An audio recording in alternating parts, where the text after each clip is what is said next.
Okay, I think we are on air now. Hello everyone. Another day, another SET talk, and today will be a very special topic with our special guest as well. And yeah, my name is Hai. I'm a counselor in SET Melbourne office. So SET is education consultant agency that offer you from A to Z services about your visa application, your study applications, and your PR pathway as well. So anything that you need, just let us know so we can support you.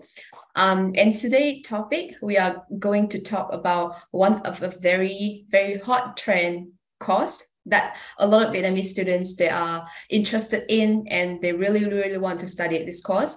And this is about the communication. So we have our guest today. So we have Miss Cece, and she's a representative from Deakin. And Miss Châu Anh, she's one of the students who study communications at Deakin as well. So firstly, you guys want to give a very short introductions about you guys? Cece, do you want to start first? Yeah. Thanks, Hai, to invite me for to today's SET talk. Hello, everyone. Welcome. My name is Cece Liu. I'm the onshore recruitment coordinator from Deakin University. And today, I also invite one of our student ambassadors join me to introduce communication course at the Deakin. Her name is Yuan. I hope I pronounced right. And she's also from Vietnam. So now I pass to her. Thank you, Cece. Yeah, you've got really great pronunciation. And thank you for inviting me to this event. I'm Cece, or you guys can call me Châu Anh. I'm currently a final year student studying communication at Deakin. Almost graduating, and so happy to be here to talk with you guys. Yeah, thank you. Thanks for the introductions. So before we start to talk more about the course, right? May I ask maybe Cece first and then Châu Anh about your first impressions about Deakin? Just based on your experience, what's the first impressions that when you first come to Deakin? I joined Deakin as a staff in 2020, just before COVID. So when I start my job in Deakin, I feel like it's a campus-based university. Not all the Australian university in Victoria, they have a real campus. But here at Deakin, we have our Burwood campus, and its student can experience the real campus study experience here. This is my first impression. How about you, Cece? Oh, sorry, Châu Anh. It's all right. Yeah, my first impression always had to bring me back like 3 years ago. So like Deakin got a lot of campuses, but I'm based in Burwood campus. And the first thing I noticed about Deakin is that it's really big. So like it's really broad with like a lot of facilities. I don't think until now I have like walked like all of Deakin. I have traveled, not yet traveled around Deakin that much. Still got a lot to explore, even if it's my final year and stuff like that. But like my first impression would be it's a bit overwhelming as well, because the campus in real life looks much better than images and pictures. When you're actually standing in front of the gate, it's like a different experience. And I noticed that a lot of Deakin got a lot of like student organized kind of like clubs as well. Student-based clubs, because I remember in my orientation week, I could see a lot of clubs and students standing there welcoming us to Deakin. So that's pretty welcoming, and that's my first impression, basically. Yeah. So for Châu Anh, why do you choose Deakin out of all other universities in Australia? Yeah, that's a good question. Back at the time when I considered going abroad, like obviously you have to consider a lot of things. I didn't just consider what course I want to study, but also like the uni location, reputation, and also like the student life in general. That's more important to me. So I think Deakin captured me with like a motion lab, which is for communication students. to practice what they have learned in the course. So that's something that kind of captured me first. And then I did my research and got to know more about the facilities of Deakin, how they're helping like comp students with like and just like providing facilities for them to practice whatever they've learned throughout the course, such as the newsroom, editing suite, a lot of stuff. But overall, I feel like the student life at Deakin was really vibrant. I'd say that it's a very multicultural university with a lot of clubs. Like I said, we've got the Vietnamese club, Indian club, and stuff like that. So it's more important to me that I've got like such a vibrant student life, more than just like the course itself. So that's basically why I chose it, because I just feel like Deakin could be a place where I can meet new people and then expand on my knowledge while like developing a very vibrant student life, like active student life as well. That's basically why I chose it. Yeah, and it seems like you are very happy with your with the decisions now, right? With Deakin. Yeah, of course. I probably got to come back for masters, but who knows like what the future holds. So I can't say for sure. But the facilities and everything is like, it's provided a great experience. Especially I also experienced the online studying last year as well, because I was in Vietnam last year. So I feel like Deakin did a really good job of like just providing support services for students, especially during the hardships. Because back at the time where we didn't know what the future is going to hold, like, you know, like you don't really know whether you can come back. And Deakin has been helping me a lot with like just enticing me in engaging with the Deakin life and trying to engage more, even if I'm like overseas or whatever. So it's a great experience to me. Yeah, thanks for that. Just add a little bit more on. Châu mentioned about she studied online in the last year. So at Deakin University, we have cloud campus for more than 40 years history. So we not only develop online studies since COVID started, so we have strong background on the cloud campus. That's why how our Deakin students, when they study online, they can still receive all the support from the academics and from the student support service. Is there anything else that you want to add in for Châu Anh's answers? That anything else that you feel like as a staff who work at Deakin, you are very, very proud of when you introduce Deakin to your students, to the students? I think she covered like most of our good points, and also you can hear from Châu Anh. Actually, our students our students have reported the highest level of overall student satisfaction among universities in the Australia state of Victoria for more than 12 years. So that's how I'm so proud that I'm working for Deakin. So I mean, a lot of students will care about that. So the ranking and also the employment rate is something that they really, really look at when they choose a university, and I do believe that they can do a very good job in that. We're gonna cover it later, isn't it? Okay. So before we jump into communications faculty, any questions that any students, if you want to put any questions, feel free to comment it on our Facebook or comment on the link comment sections below. So we will pick up the questions and answer all of them later in the later sections of today's live stream. And if there is anything that you need more clarifications, or if you want to get more information, don't hesitate to maybe inbox us on our fan page, or contact to our counselors so we can give you more detailed questions for that. And of course, if you want to have a one-on-one consultations with Cece, she's happy to do that. And if you wanted to go for a quick campus tour, please contact SET. We definitely can help you on that as well. Okay, so we will dive in a bit for the Bachelor of Communications. Cece, do you want to introduce the faculty and also the undergraduates and postgraduate first? the courses first, so the students will have the idea of what you are offering in this faculty? Yes. Our communication, Deakin University, actually, we are ranked in the top 1% in a number of study areas, including communication and the media studies. So at Deakin, we offer undergraduate and the postgraduate course in communication from our faculty arts and education. Students can choose from 13 different specializations area as majors or minors.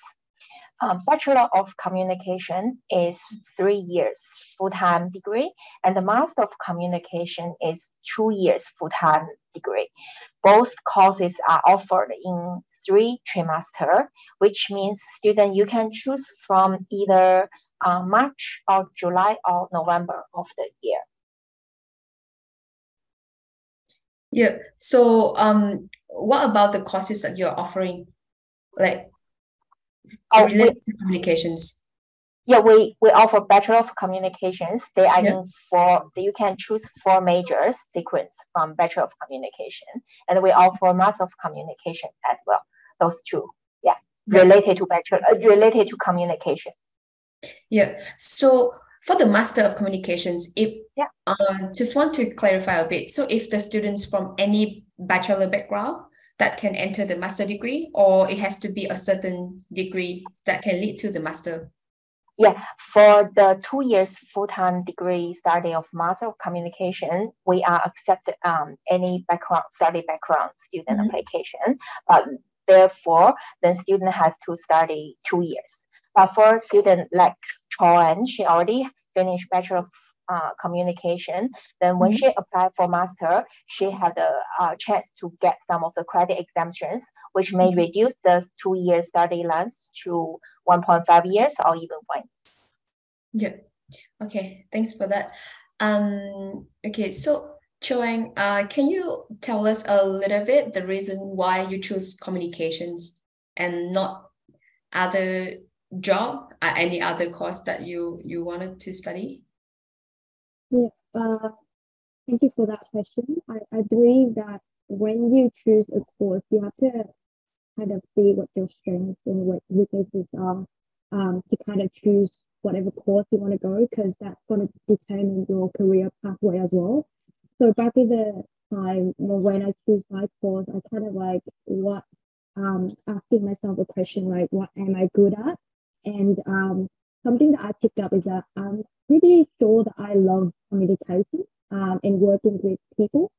That's how I kind of developed that interest for public relations as well, like being on the stage, talking to people, liaising with different stakeholders, different target audiences. That's something that I might want to do in the future. That's why I chose the communication course. But more specifically on why I chose Deakin to study communication course was that, like I say, I was captured by the Motion Lab, which is something that is very specific for communication students. And when you think about communication, you would want to kind of like develop like hands-on experience while you're still studying.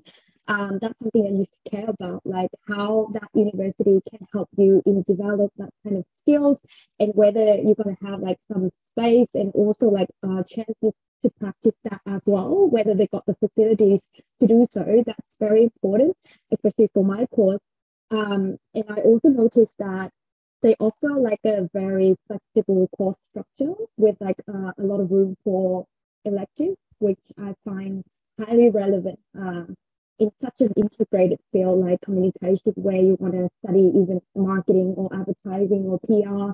You can just add it on to your electives. So that's something that I feel like Deakin kind of offers that freedom and also flexibility in terms of how you choose your units.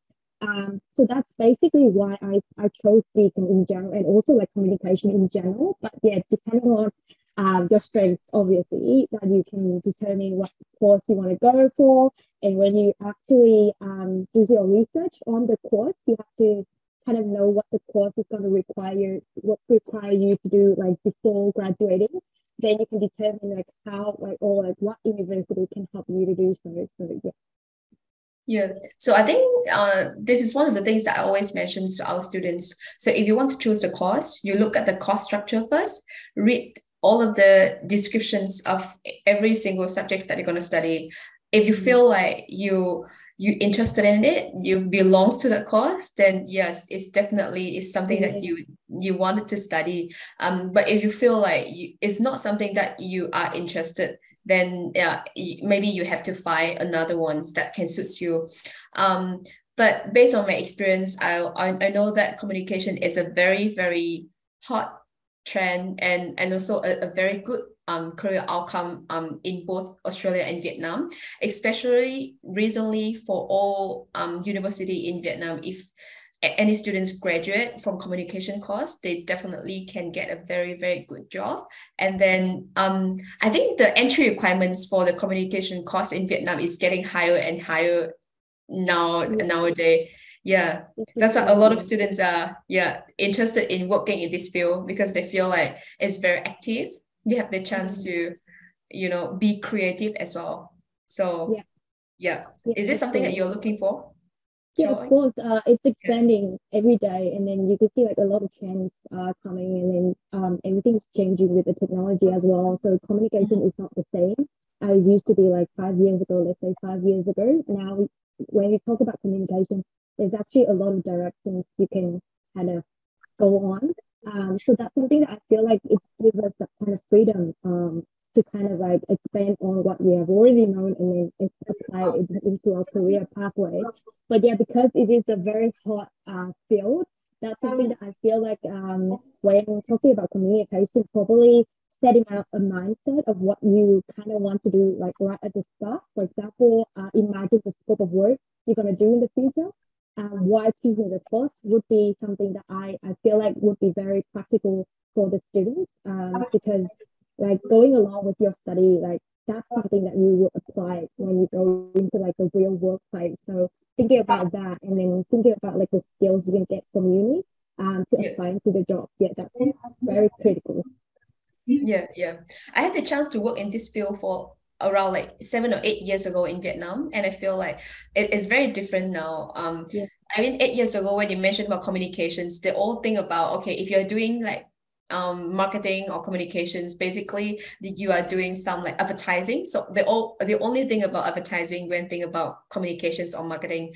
But now with the trend and the market is I think getting more and more knowledge, and they're getting more educated. So that's why they realize how important it is to have a communication team or marketing team within the companies. And that's why any students who graduate from this course, if you don't want to stay in Australia, for example, after graduating from the course, it's so many opportunities for you in Vietnam, because is so open now with a lot of companies that needed people graduated from this course and have a deep knowledge in, and also the hands-on experience. And this is some things that you definitely can, have you to have a very good job, good salary after you graduated.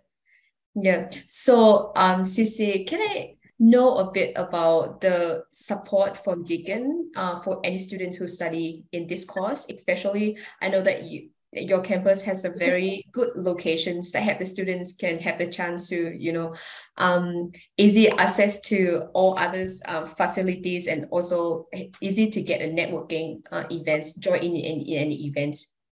Yeah, before I address our campus and the facility, I just want to, because you mentioned about like how communication is different from like 7 years ago when you do it in So we have 4 major sequences in our Bachelor of Communication, and one of them is digital and social media. So our course structure, we keep it up to date with the trend. So students don't need to worry you study now and then you can't find any job in the future. So don't worry about it.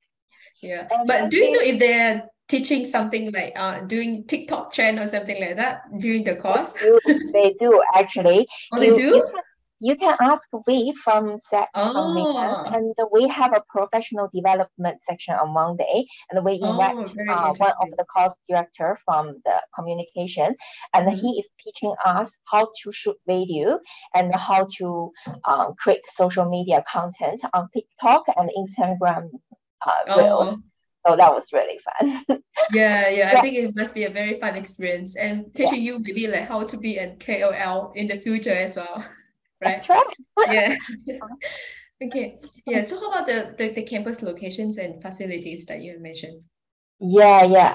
So communication, both undergraduate and postgraduate courses are offered in our Broadwood campus, and the Broadwood campus is actually one of our largest campus with more than 30,000 students, including domestic and international students. So at Broadwood campus, we have library open 24 hours, 7 days for students. We have student central in most of the buildings for our students if you have any question related to your study.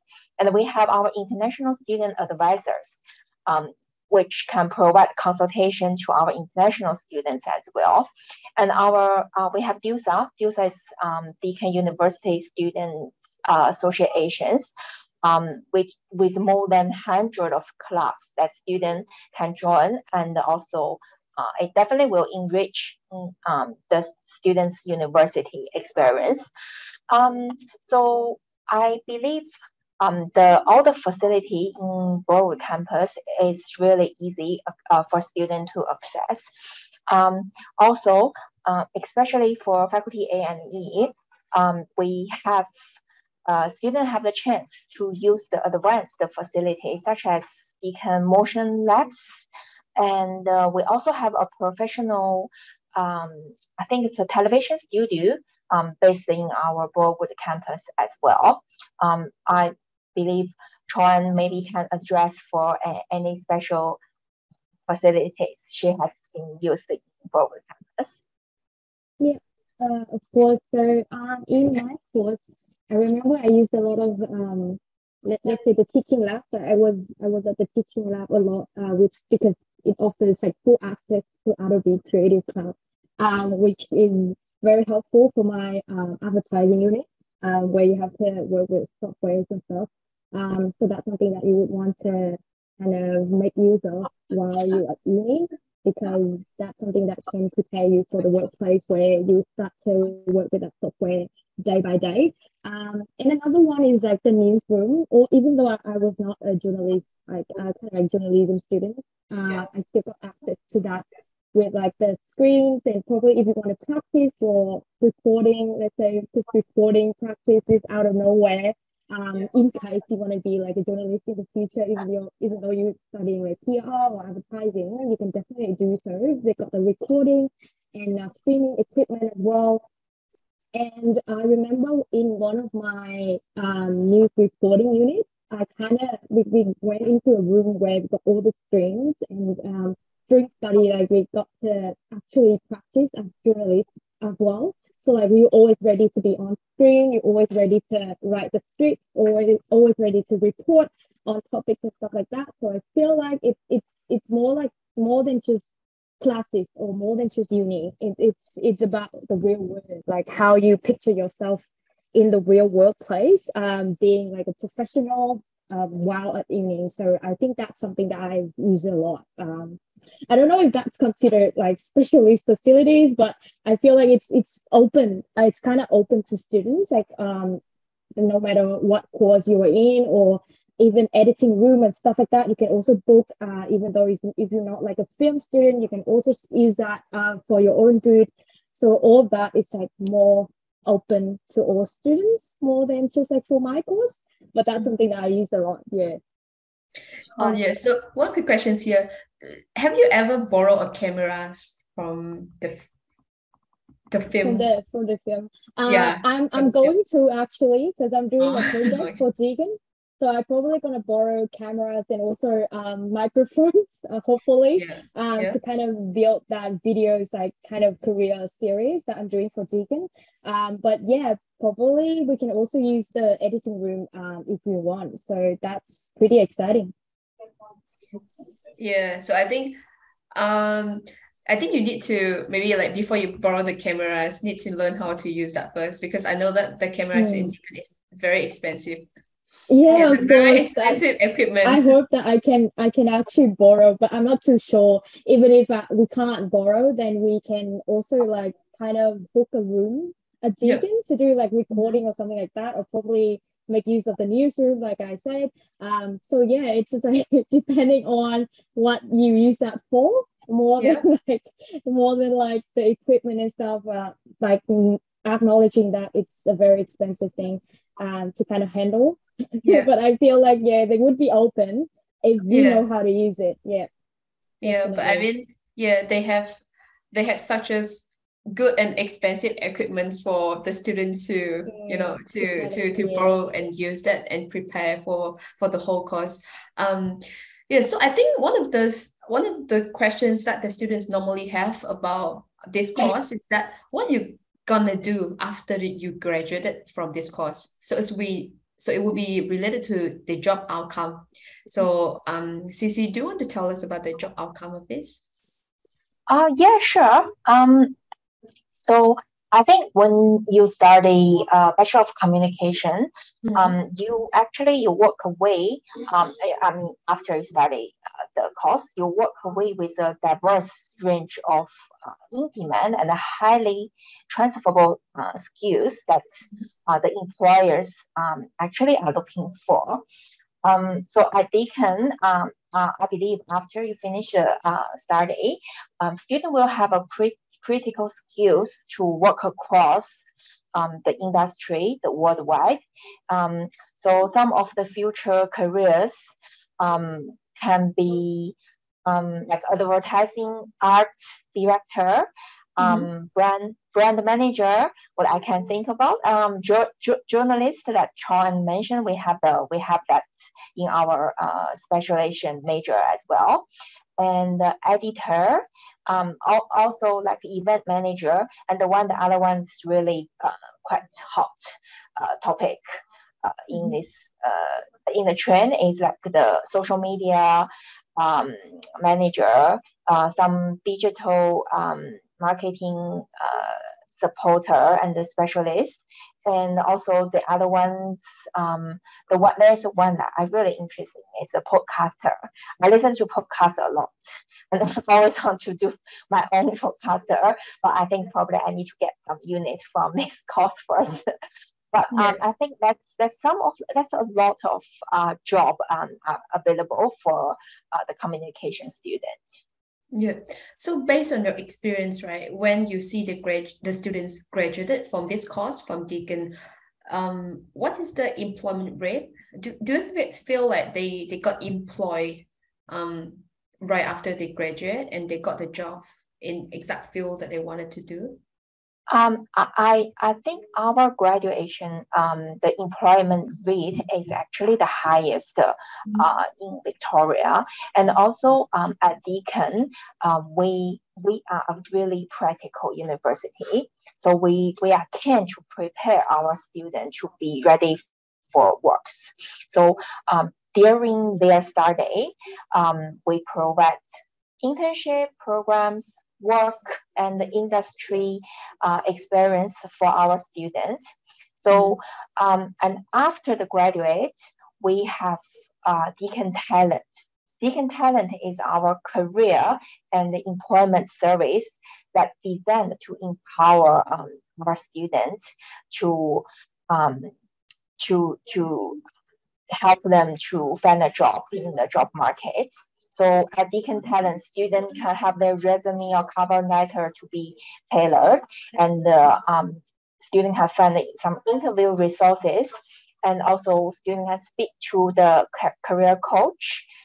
Also, we have a career success workshop. It's all available to our students. Deakin Talent actually has been ranked #1 university career service in Australia. So I think with all those help, our graduation will easily to find a job. Maybe Châu Anh can share some of her experience on the internship or any of the industry experience while she started in Deakin? Yeah. Yep. I can talk about the freelancing hub. That's like a pretty good experience for me, and I don't think that any other university got that quite innovative initiative like that. I've never seen. It could be one somewhere else, but I've never seen that one in Melbourne in general. So Deakin Freelancing Hub is a place where it's like an initiative within Deakin that offers internships to students. So they kind of connect you with not-for-profit and community organizations and kind of place you in a team of like different people from different members from different disciplinaries and backgrounds to kind of develop solutions for a client. So your client would be like not-for-profit and community organizations. So what I feel like it's interesting here is that no matter what field you're in, for example, I'm in communication course, like some of my members were from engineering and also the business and law as well.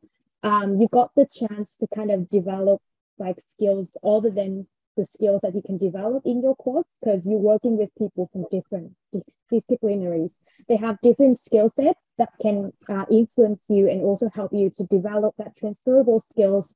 So to step out like the real workplace. And I feel like it also give you the opportunity to become a team leader as well, which I was back at the time. So like leading a team of like 8 while you're still studying, it's like a very great, like a good experience for you.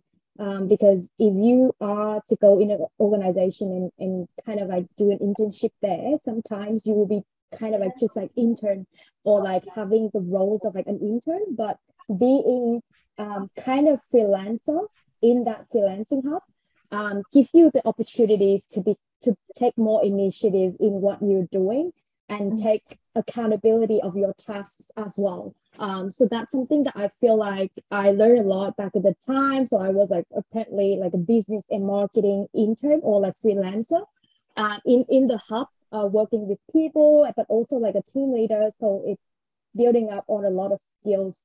And yeah, like I feel like it's not just giving you the opportunity to have your internship credited back to Deakin as like an unit, but also help you to build that skills while at uni. So I think that's a pretty good one, especially if you haven't had any experience in the real workplace.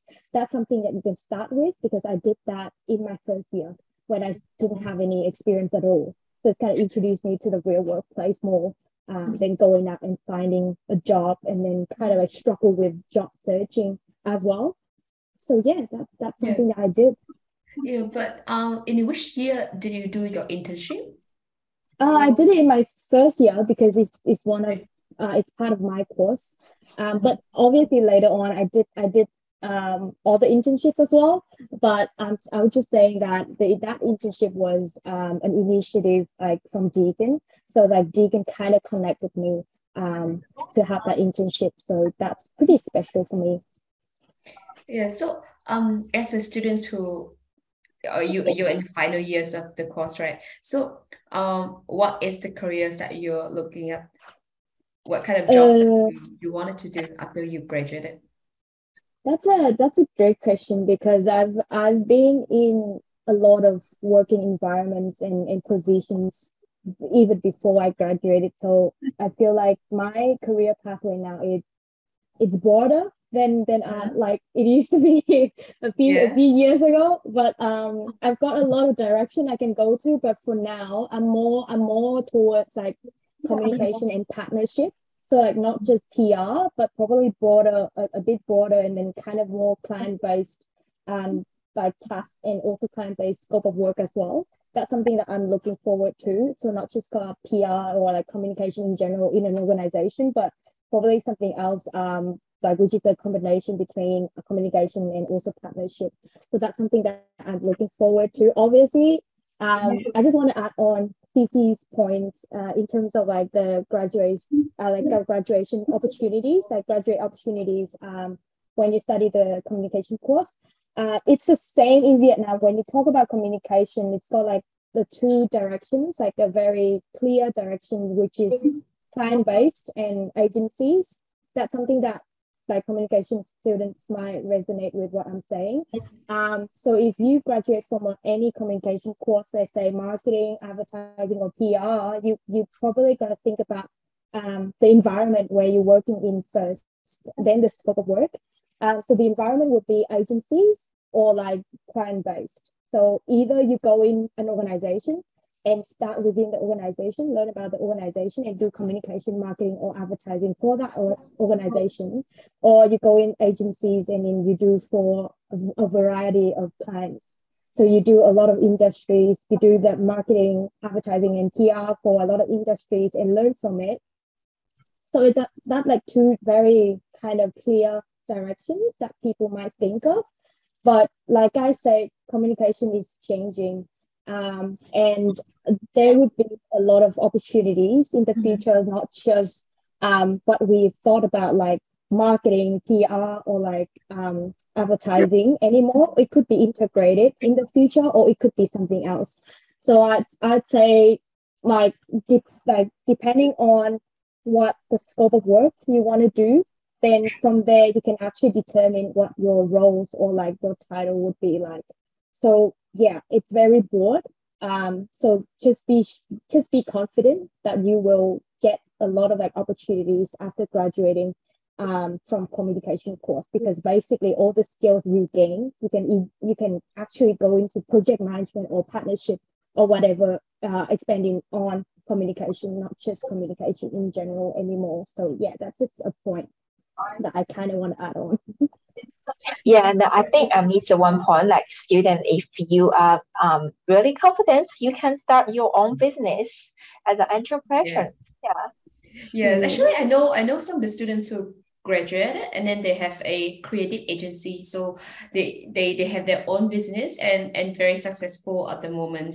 But if you don't want to start your own business, and as Châu Anh mentions, that you have two pathways to go in, either to the agency side or into the corporate side. It will be a very different things that as a person who worked in this field for quite a while, I do believe that if you have the chance to experience both, that will be very, very useful and interesting for you. But personal advice, if you want to start with the agency side first and then go to the corporate side later, because agency sides will allow you to have the chance to work with like different products, different industries and different companies that help you to know that what exactly suits you, which industries that you wanted to work with. Because even though you study communications or marketings or integrations or marketing automation or anything like that, you will need to build your experience in a very specific industry that will help you to grow further faster, rather than you move around to different industry. And then if you need to get more sharings from Châu Anh or Miss Cece, just inbox us so we can connect you with Châu Anh or Miss Cece as well, so they can share more their own experience with you. And I know that when the student chose the course, they're gonna care about the entry requirements. So is it hard to get in this course, Cece? I think we're talking about basically year 12 student yes. in Melbourne. So actually this course a new course which we just gonna start from 2023. We had this course before, but we combined the specialist for major into the choosing major. So this is a new course title. We don't have any entry requirement published in our website. Based on my experience, the entry requirement is gonna be between 60 to 70. So I was always encourage students to aiming for higher score. So I give a range. And the EAL requirement for this course is 25. For other students, you can contact your SET counselor in your country to discuss your wisdom about your study background. But the IELTS requirement will be else 6 and with no band lower than 6. Okay. So if the student is not satisfied with the EAL score, so can they take PT or IELTS test instead? Yes, they can choose to provide PTE or else after the ATA result released in order to meet the course requirement. We are accepted for that. Yeah. So do they need to wait? Yeah, sorry. Do they need to wait after all the offer rounds ends, and then after that they uploaded the PT or IELTS, or they can do it at the same time? No, they have to wait all the beta round finish to submit direct application with us. Yeah.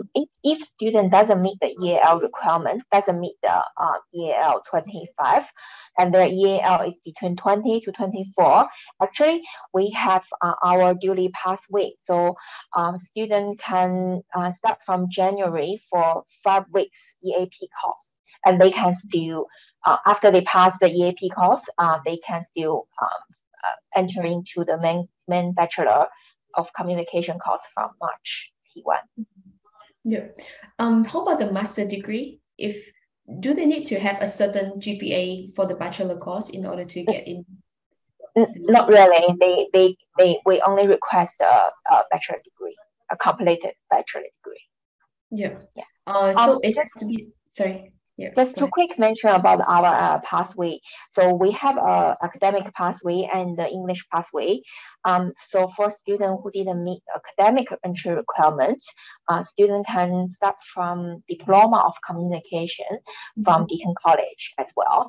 And then we have duly, I mentioned before, it's our Deakin University English Language Institute for students if they want to improve their English to meet the course English requirements. But so you have question about the master course? Oh, yeah. Another questions again about if the students go for the package of diploma and bachelor course, do they need to do they need to submit it on VTech, or they can apply directly with Deakin College and Deakin Uni? Yeah, for students want to study package course, they can apply with Deakin College now. Yeah. Don't need to go through the. Yeah.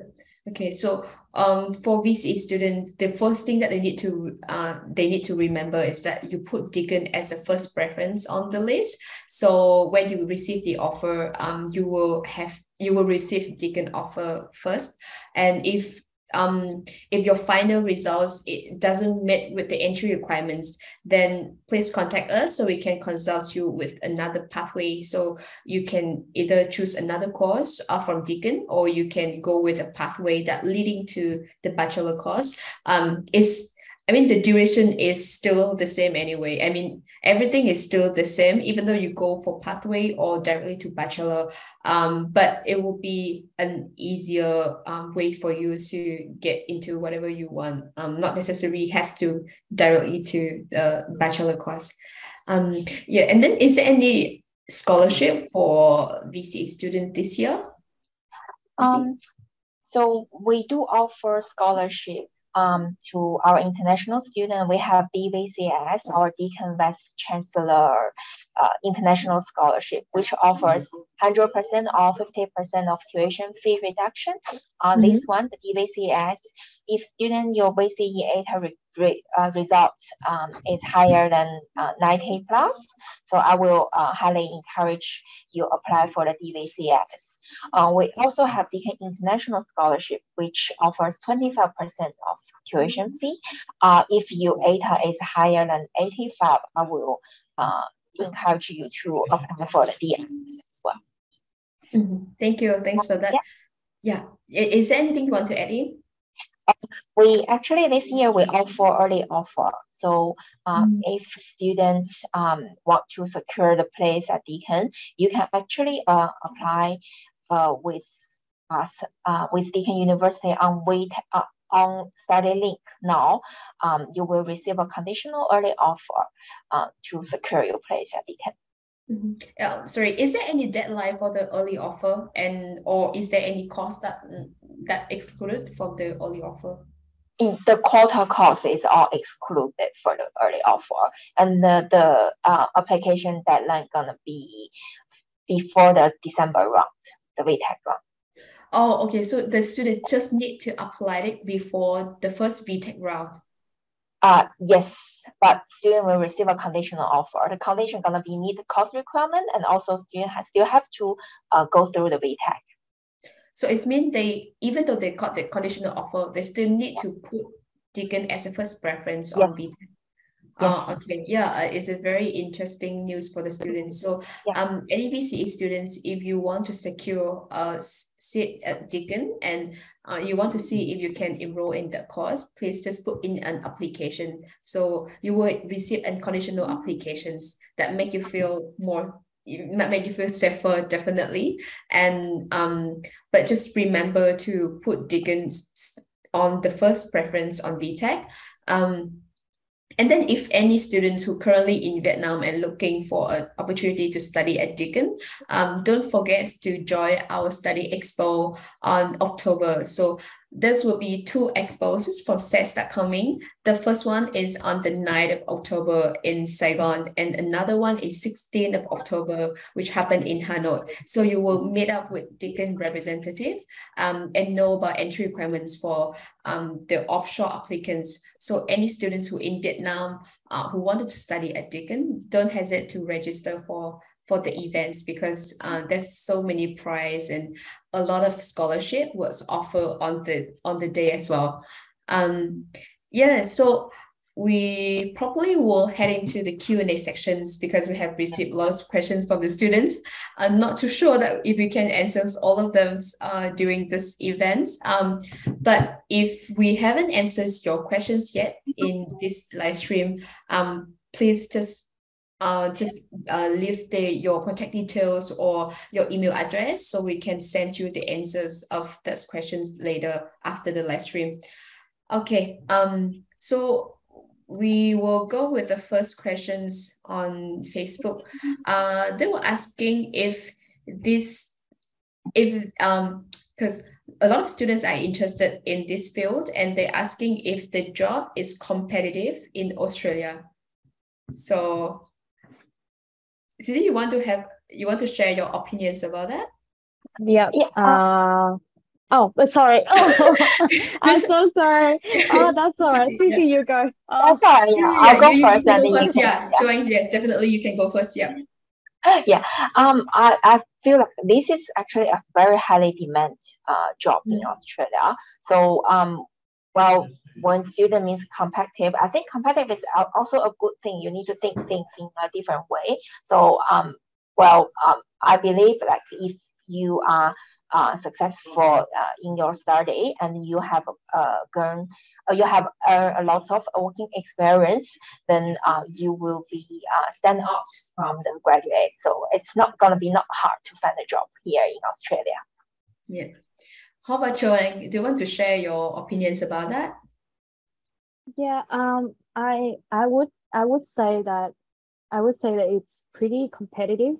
Because you can see that like communication is a rising field, but in the past, like not many international students think of it, because there's been like perception that it's going to be hard for you to get a job and whatever, because communication, when you talk about that, it's more really market based. So they would want someone who kind of understands the culture and the knowledge to target the target audience, which is Australians, or like most of the time. So that's understandable. So it's a very competitive field in a way that also like domestic students are also like joining this field, and it's also a rising field for them as well. So you would have to compete to not just international students, but also domestic students. But that's why it's very relevant when you talk about what you can do to prepare for your career pathway. Let's say during uni, you did a lot of like internships, you did a lot of like events and stuff, programs and stuff like that. You know how to brand yourself, or like, you know how to do PR for yourself, and people can see it. then it's a clear evidence that you can do communication. And when you go apply for jobs, they would know that you have had that kind of experiences. And it's not going to be hard for them to take someone who can actually do communication, to do communication for them. You know, like that's just something that we as international students might be mindful of when it comes to finding a job, or like to any job in any field at all. It should be like you should know the requirements to the field, and you should know what you need to do while at uni to kind of prepare for it. So yeah, even though it's a competitive one, it's still doable. You can still get a decent job if you prepared enough and you kind of equip yourself with that kind of skill set. So it's depending on you, and also depending on the opportunities as well, like depending on a lot of factors. But if you know what you can control and what is out of your control, then I think it's going to be easier for you to kind of land a job here. Yeah, I think I have a tips that I can share with the students who wanted to get a job here in Australia in this field. Because based on my personal experience, I do understand that maybe language is one of the barriers that you might face with firstly when you apply for the job, and also as Châu Anh mentions that it's also about the culture as well, because they need someone who understand the market, understand the culture, so they can create the right content to the right targeted audience. But you can use your strength as an international students to make it more outstanding as well. So I used to, when I first come to Australia and am looking for a job in marketing and communications, I just focus on anything that related to APAC. So you don't, I mean, it would be easier because you are an international student, you speak at least 2 languages. So you understand another market as well. So if any global companies that they are targeted, not just Australia, but in Southeast Asia, is definitely one of the things that you can consider, because your strength will be what they are looking for. So they want someone who look at the Southeast Asia market and understand that market, not just in ANZ. And then the second thing is that there's a few majors that I believe that you don't need to have that much language skill. So like, for example, if you're running an ads, advertising, if you do like Facebook ads or TikTok ads, for example, if you're more focusing on the technical side, it doesn't require much of the communication in terms of like verbal communications, but it requires a bit of like techniques and a bit of research. So it's something that if you're not confident yet about your communication skill, it's something that you can look at. But definitely, yes, you have to PR yourself, right? And then you have to build up a very good language foundations that make you feel very comfortable when you share your opinions, when you do a public speaking, or have used to represent yourself first. So I think it's a very competitive for students, especially for international students. But as Châu Anh mentioned, it's a doable things as long as you do it right. Yeah, so we can head to the second questions. I think it's more for Cece, because one of the student named Tao, she commented on our Facebook and asking if she transferring from another course, from another school, does she need to study any extra subjects in order to meet with the entry requirements? So this course, we have specific 24 units students to complete to finish the degree. Some of the courses are core units. Some of the courses are major units. Some of the units are elective units. So it will depend on how many credit exemption this student can get from her previous or his previous study. So I will suggest students submit application and wait for the credit exemption outcome, and to see whether she or he is happy with the outcome. Yeah. So it means that the student doesn't need to study any extra things before put in applications, right? They should put in an application first and see what the faculty asks for. Then no, if student okay, so if student transfer from the bachelor degree from other university to Deakin, which means student already finished the high school or whatever, so we're gonna assess based on the bachelor transcript, and then we can assess the credit exemption based on the bachelor, the tertiary study. Yeah. Okay. Yeah. Another students from Zoom.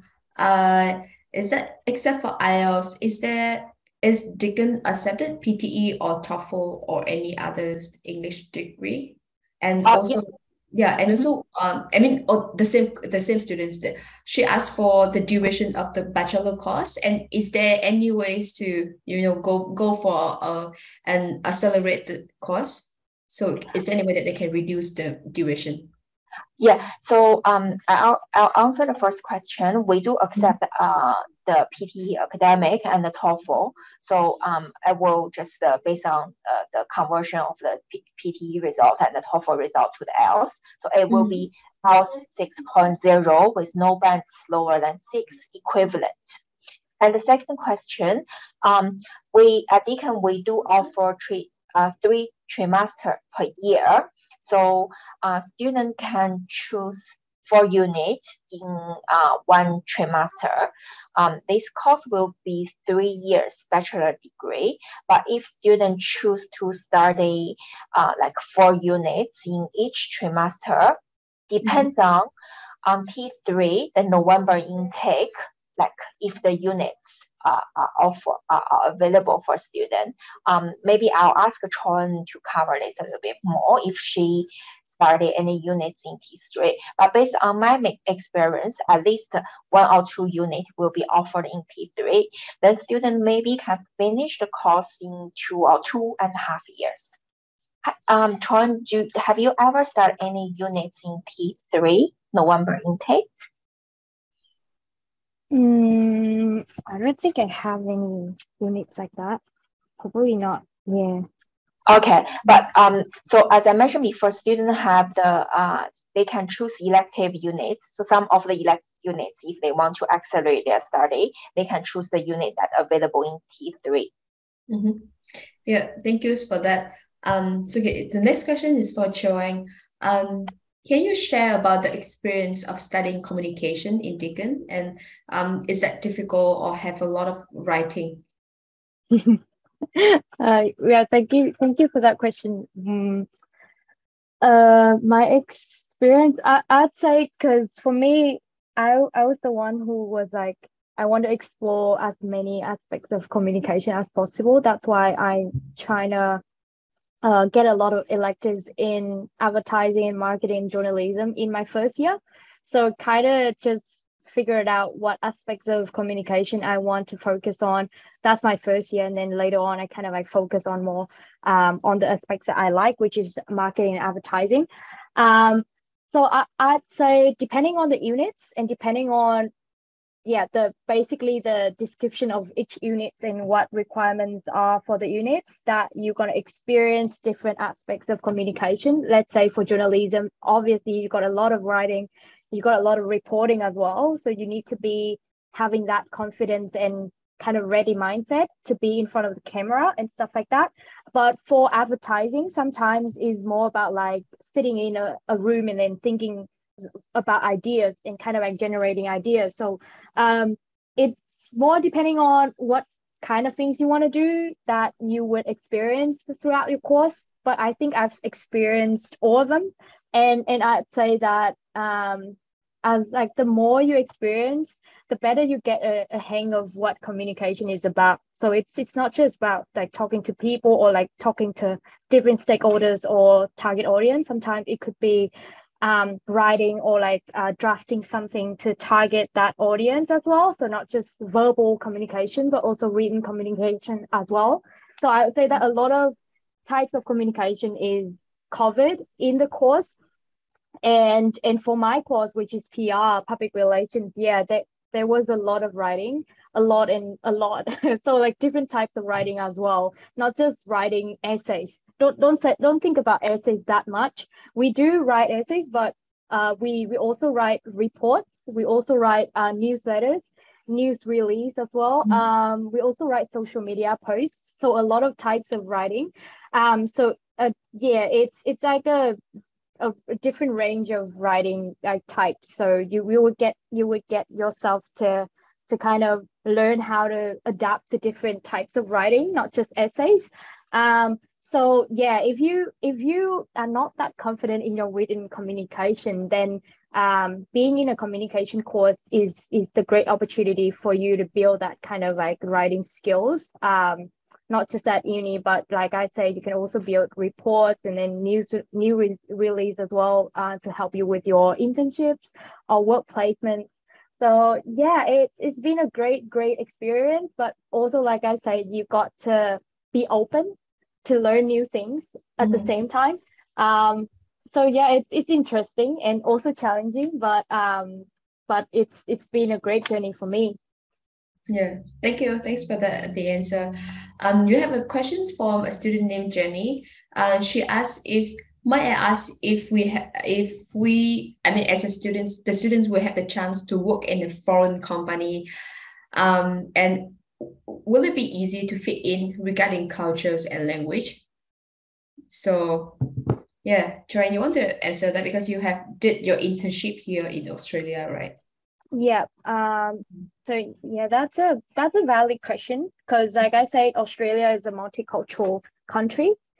So you have to prepare yourself to kind of like work with a lot of people from different backgrounds, on different disciplinaries, speaking different languages as well. Sometimes, even though we know that English is like a shared language, but sometimes you might not understand them because you guys share like different languages, and English is like the second language for all of us.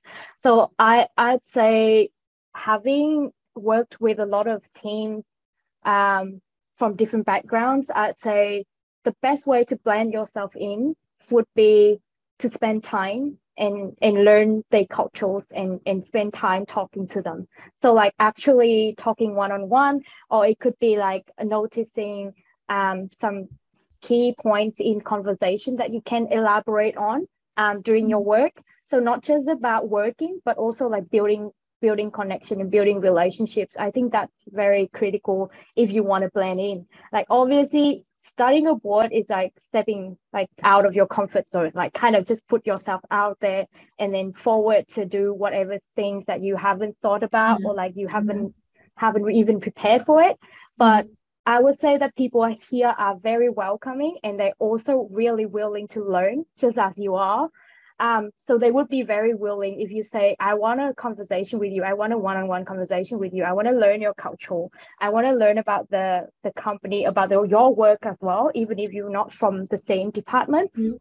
So I'd say that try and understand people, understand yourselves as well, understand your strengths and what you want to present, like how you're going to present yourself, and also what you're going to expect from the conversation with them. It's something that I feel like you can do.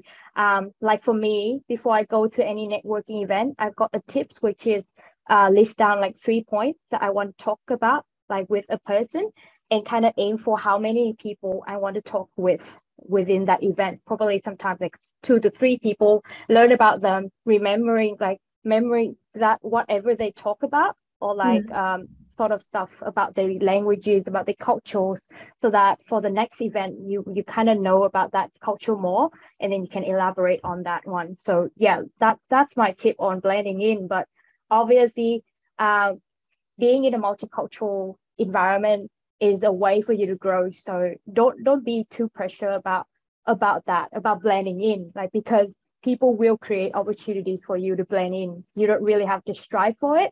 It's just going to be out there, and then you just have to kind of push yourself a bit, and then there you go. You're already in the environment. Yeah. That's Cece, is there any tips that you want to add in? Because I know that you're also working in a multicultural environment as well. So how to fit in?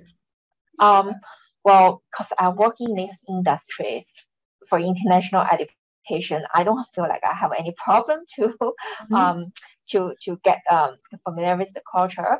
I think for international student, you just need to be an open man, to be a little bit open man, and then don't afraid. Just Australian people, they are all very welcome and warm. So just don't afraid. Step on.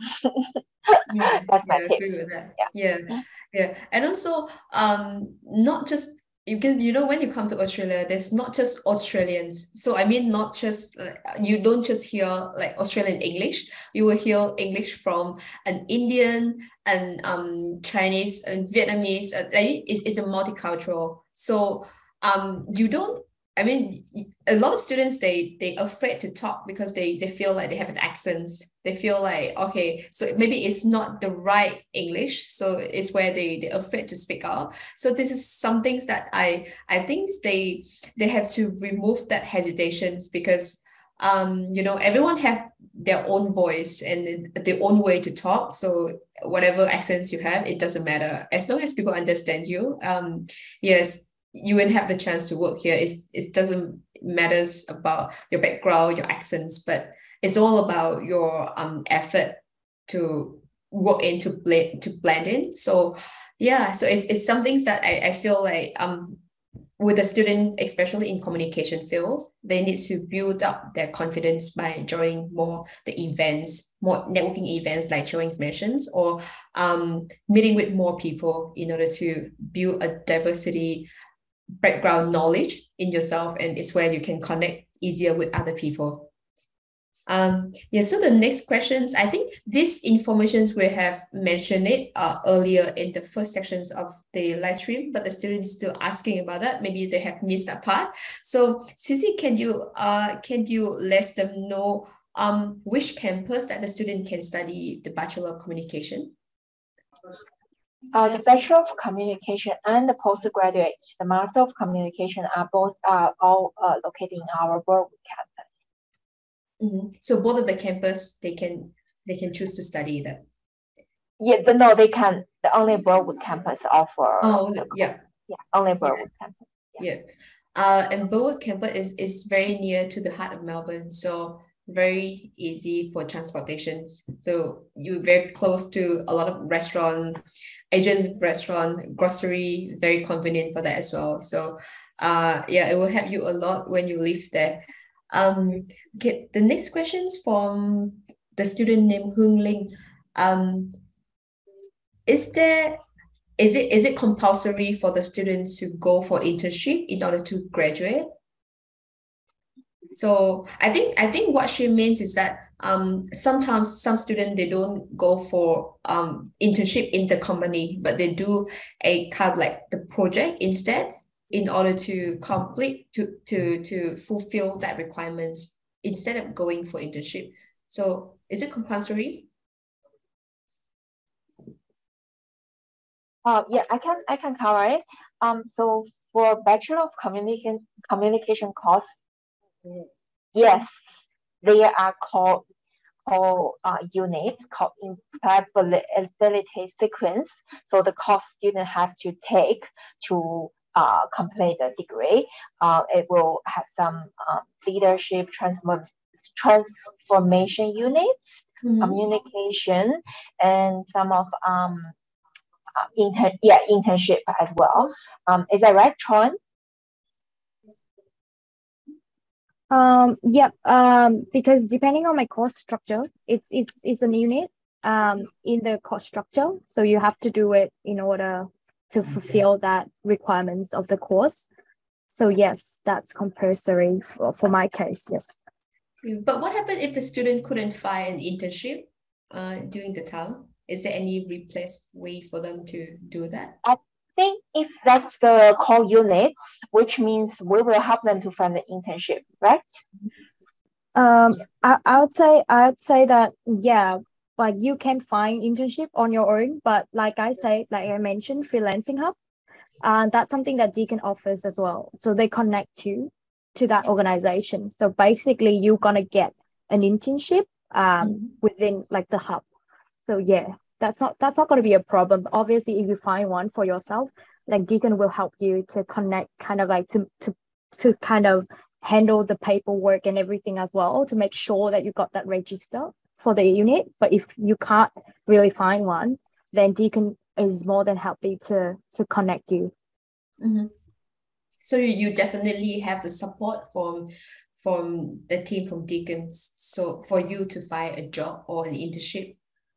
Yeah, and then you have the option to, you know, find your own internship, and and after you got the internship, you need to submit the information to your faculty as well, right?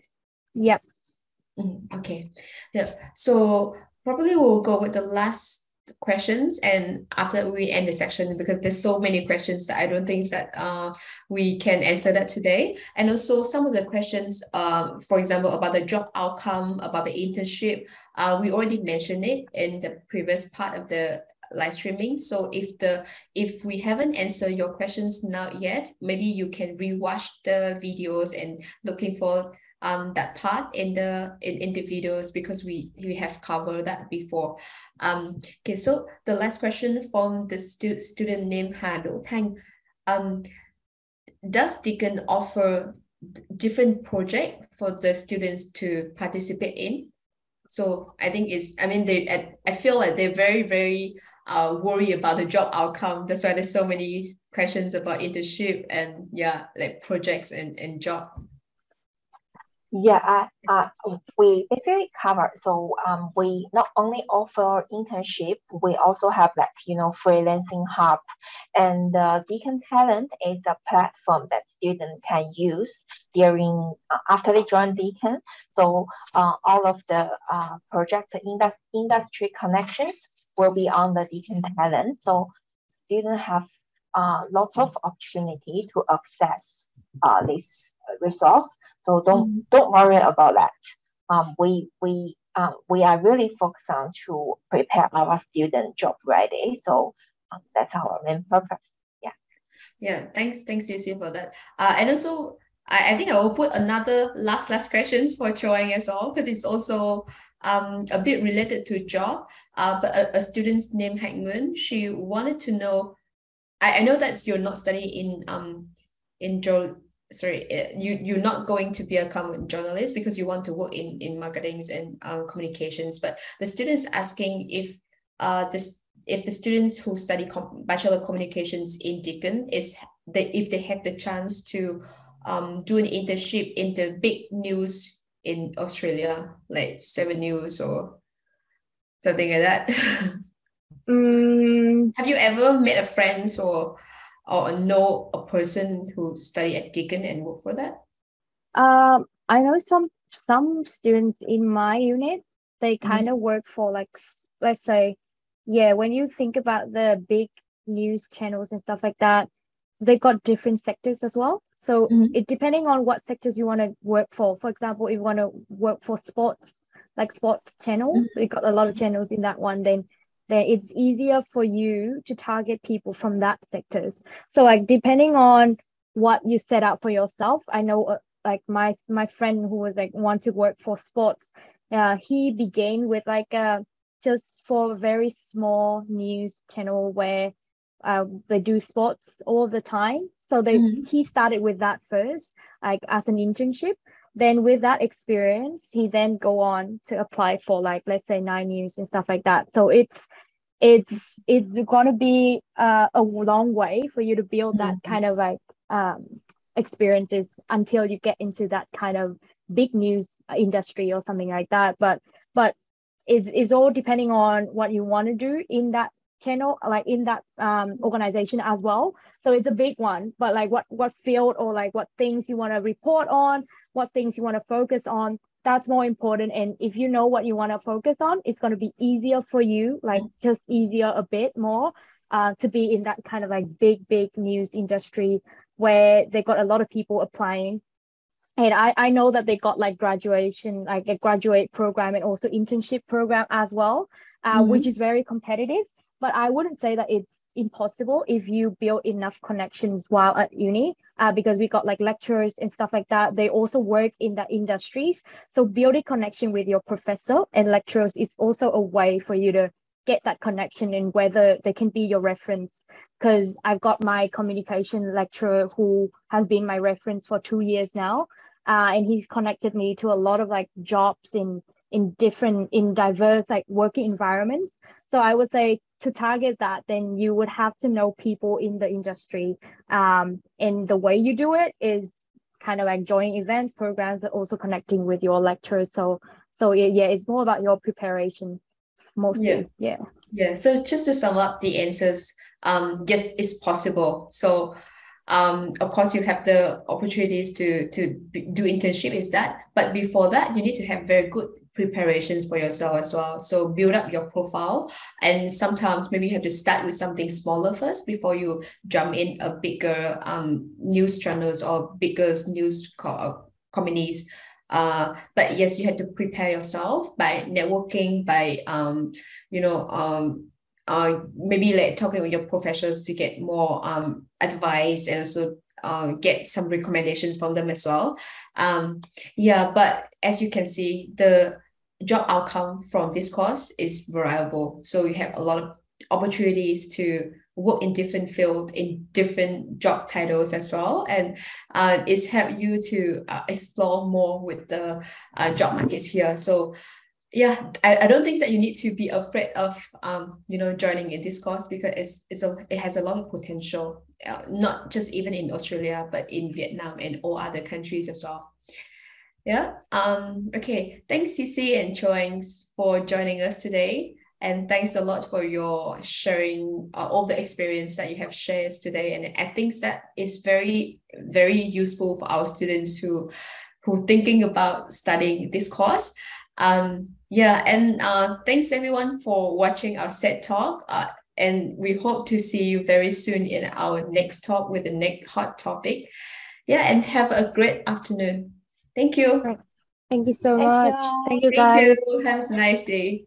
You too. Bye. Bye.